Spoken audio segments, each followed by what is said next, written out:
Hello guys, so yun na nga, nandito tayo sa Harbor View. So meron tayong pasahero. Tapos yan, sumilip tayo sa Harbor View. Ayan yung H2O Hotel. Alright, so may pasahero tayo dito kumain. So sinilip natin yung lugar dito lang sa La Paz. So may mga naliligo pa mga bata. Nakita mo yung restaurant niyan. Yan yung Harbor View. Yan sa likuran ko. Okay, sobrang init guys. So short vlog.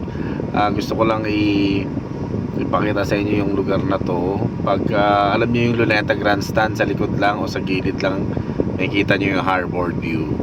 Okay, nung pumasok ako sa restaurant, nakita ko ang daming mga picture doon nila Manny Pacquiao, lahat ng iba-iba't mga artista, na pati si yung dating dating basketballero, no yan, Jericho Denier yata na yun. Nandito sila, mga picture. Hindi ko na pinicture sa loob, nahiya